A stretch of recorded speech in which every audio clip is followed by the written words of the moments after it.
परमेश्वर के धन्य नाम की महिमा हो। प्रभात मनन के सत्र 2733 में आप सभी का बड़े प्रेम के साथ स्वागत करता हूं।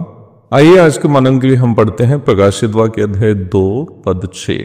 पर हाँ, तुझमें ये बात तो है कि तू निकलोइयों के कामों से घृणा करता है, जिनसे मैं भी घृणा करता हूं।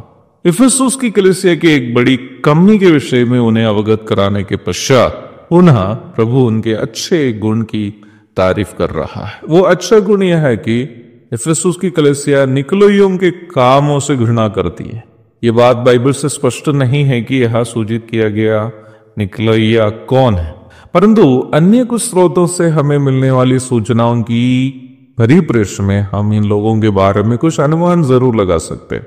कलीसिया के कुलपति अथवा चर्च फादर्स में से एक एरेनियस अपना एक ग्रंथ में इफिसुस के निकलोइयों के बारे में परामर्श किया हुआ है। एरेनियस के ग्रंथों को बाइबल पंडित लोग काफी महत्व देते हैं, क्योंकि एरेनियस प्रेरित यूहन्ना के शिष्य पॉलीकार्प का एक शिष्य था। एरेनियस के अनुसार निकोलाउस नामक एक व्यक्ति के अनुयायियों को यहाँ निकोलाइया करके बताया गया है। निम्न निकोलाउस इफिसुस की कलीसिया के सेवकों में से एक था। Nicholas was one of the deacons of the church at Ephesus. परंतु ये निकोलाउस कलीसिया में उनकी पद को झूठी शिक्षा सिखाने के लिए उपयोग किया। उन्होंने कलीसिया के अंदर अगुओं को एक श्रेष्ठ समूह के रूप में और आम विश्वासियों को कुछ निचला स्तर के समूह के रूप में प्रस्तुत करते हुए सिखाने लगा। आज के कई नामधारी कलीसियाओं में पादरियों को एक श्रेष्ठ समूह और विश्वासियों को एक साधारण समूह के रूप में दिखे जाने की झूठी शिक्षा संभवतः यही निकलोइयों से ही आई होगी। निकलोइयों के अनुसार कलीसिया की अगुवाई करने वाले लोग आम विश्वासियों की तुलना में श्रेष्ठ लोग हैं, परंतु आम विश्वासियों में वो श्रेष्ठता नहीं है। कैथोलिक, ऑर्थोडॉक्सी, अन्नाई, लूथरन आदि मसीह समूहों के द्वारा यद्यपि ये झूठी शिक्षा का आचरण सार्वजनिक रूप में किए जाते हो, कई तथाकथित इवेंजलिकल मसीह समूहों के बीच में भी रहस्यमय तरीके से इसका पालन करते तो है ही। इस प्रकार के इवेंजलिकल कलीसियाओं में तथाकथित पास्टर लोग खुद को ऐसे प्रस्तुत करते हैं कि वे दूसरों से बहुत ही श्रेष्ठ और असाधारण है। अलेक्जेंड्रिया के क्लेमेंट के अनुसार, जो एक अन्य कुलपति अथवा चर्च फादर है, निकोलाई लोग अपनी शिक्षा के द्वारा कलीसिया को भटका दिए और परमेश्वर के अनुग्रह से अधिक संसार के सुखों को पाने के लिए विश्वासियों को मजबूर किए।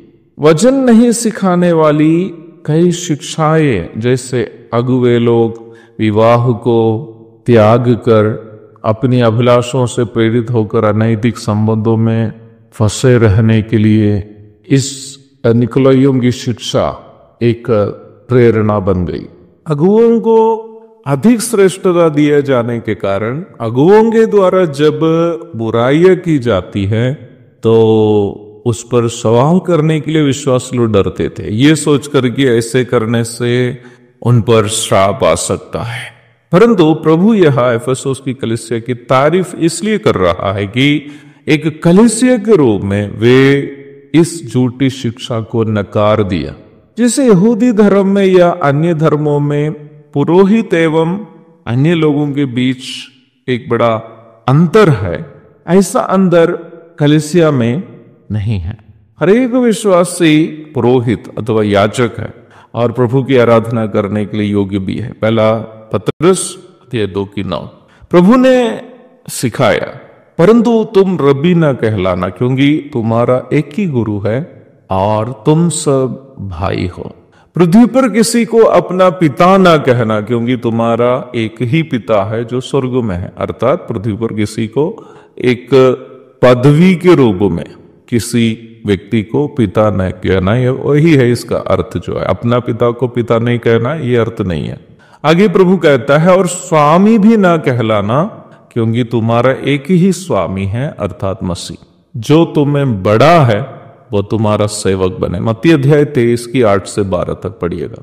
नया नियम सिखाने वाला नेतृत्व की सेवकाई सर्वेंट लीडरशिप अथवा सेवक का नेतृत्व है, अर्थात जो नेतृत्व में है वही सबका दास बने। प्रभु यीशु मसीह जो अपने शिष्यों का पांव धोया वही हमारा नमूना है। कलीसिया में अगुवे कलीसिया का स्वामी नहीं है, बल्कि अगुवों को विश्वासियों के सामने आदर्श बनना है। Leaders of the church must be an example before the church, ताकि विश्वासी अगुवों का जीवन का अनुकरण कर सके। इसका यह भी मतलब नहीं है कि अगुवों का सम्मान नहीं करना चाहिए या उन्हें कोई महत्व नहीं देना चाहिए। इब्रानी 13:17 में हम इस प्रकार पढ़ते हैं, अपने अगुवों की आज्ञा मानो और उनके अधीन रहो, क्योंकि वे उनके समान तुम्हारे प्राणों के लिए जागते रहते हैं, जिन्हें लेखा देना पड़ेगा। वे ये काम आनंद से करें, ना कि ठंडी सांस ले लेकर, क्योंकि इस दशा में तुम्हें कुछ लाभ नहीं।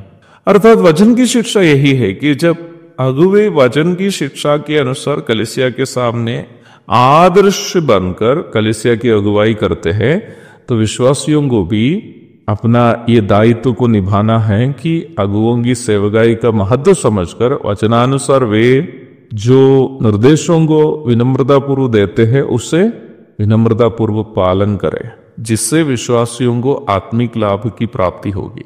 यदि अगुवों के द्वारा दिए जाने वाले वचनानुसार के निर्देशों का पालन विश्वासी नहीं करते हैं, तो विश्वासी को किसी प्रकार का आत्मिक लाभ नहीं होगा।